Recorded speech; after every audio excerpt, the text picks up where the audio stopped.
on, what stories?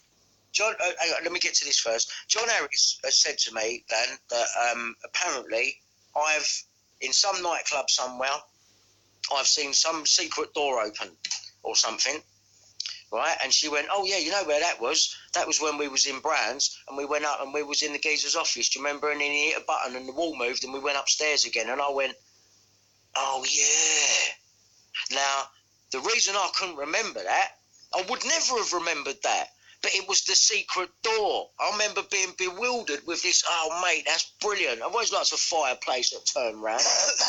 You know, yeah. Stairs lift up and you've got a secret room. Do you know what I mean? Like a little like a panic room, or put a studio in there or something. So what was it again? It was in Brown's. And where is Brown's? That was up, where is that? It's up London, like up, I can't remember exactly, man. I'm terrible with them roads and all that up there.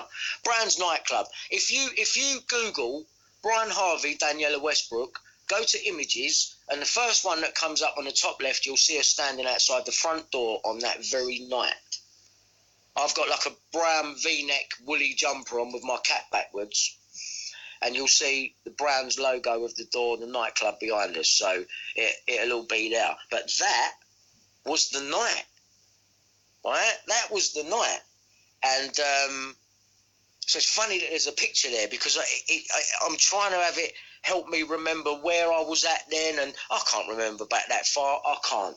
Right, but she said, sorry, what year was that then? That's got to be 1993 or 1994. No, quite early on. Sorry, when you went to the office, what part opened the wall?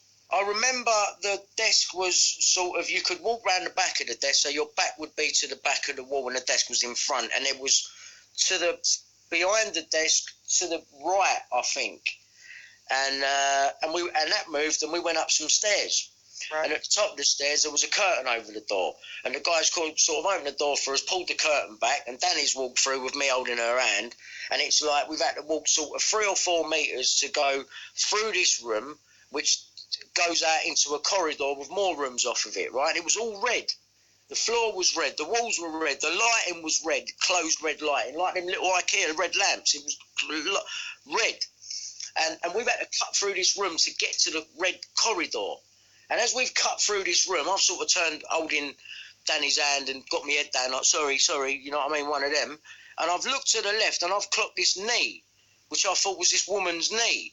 And I saw this knee and I thought, that don't look right now. That knee looks really skinny, man. I thought, I ain't filling out the suspender properly. And as I looked round and I looked up, I thought, she was done up like a woman, but it was a girl. She was too, I don't know, 13 or something, I don't know. You know, and I remember, it was the knee that done me. I thought, that knee don't look right. I had to take a double look. I thought, this woman looks a bit weird. And I looked back, I thought, no, she's young. And I looked next to her, and it was a boy in a suit. And then there was like 4 adults around them. And I don't know them lot. And how old was the boy? He looked younger than the girl. Like 10? 11, 12 could have been. Just guessing, you know what I mean? But then, back then, no one had heard of paedophiles. No one had heard of this. I've just got into the industry. So I'm not taking notice. I'm not. Nowadays, I'd be like, oh, yeah, that ain't right straight away. Do you know what I mean? But even then, it was in me. But it wasn't because the thing that done it was not, oh, this is blatant. Look, there's kids in here and adults. I mean, number one, it was through an office and through a private, a wall that moved and a secret door that you ain't supposed to notice there. Then you go upstairs. Right? And there's 4 adults around these people. There's like one of them seats that goes around the edge like you'd have in a club where a few people can sit on it. And the 2 kids were sitting on there. The girl was on the left, the boy was on the right. There was an adult to the boy's right. There was 2 adults to the girl's left. And there was one with their back to me sitting at the little round table. And there was drinks on the table, dimly lit. There weren't no sex going on or nothing like that.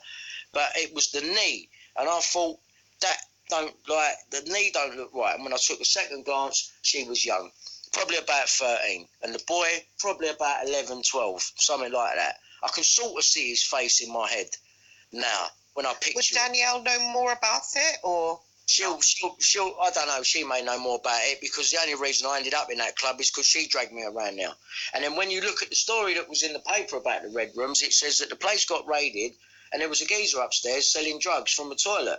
Well, once we got into that corridor and gone through that room, I remember her going behind another wall and saying to me, "Stay there, I'm going to go to the toilet, because if that wall closes, I can't get out." And I thought, oh, all right. But I'm not thinking anything of it. I remember my mindset at that time, all right. So I'm standing there waiting for 2 minutes and she comes back out. Must have bought drugs in there, because that's what come out in the story. Red room, fucking drug dealer in there or whatever. Yeah, but that's what I saw going through getting to that bit. And I remember that now. And it was only because she reminded me, so she knows. But the thing is, I think the people, whoever they are, I think they think he knows who we are. You would have known who I was at the time, but I wouldn't have known who you was. But it's someone. Celebrities went there at the time. Can you remember any? Everyone. Ronnie Wood. I remember seeing him in there one night.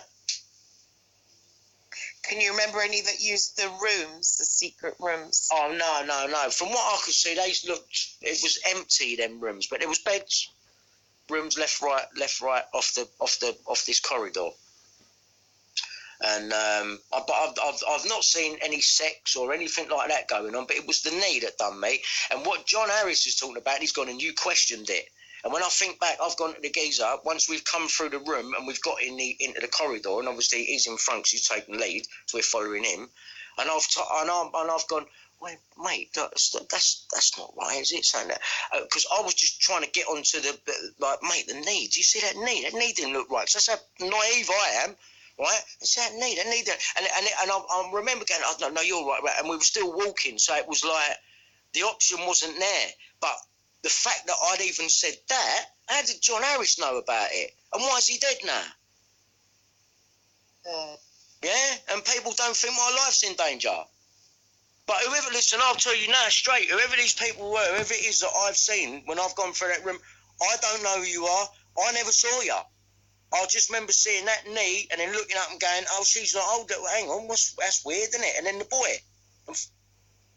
Do you think that what you've seen was some kind of satanic coven or human trafficker's dungeon? Well, there's got to be something. There's got to be something, you know, because for John Harris, it's one of these things I would never have known. But John said it to me. And now he's dead, so clearly it was of significance. But if they're worried, he knows who we are, and he goes, I don't know who you are. Well, who owned the club?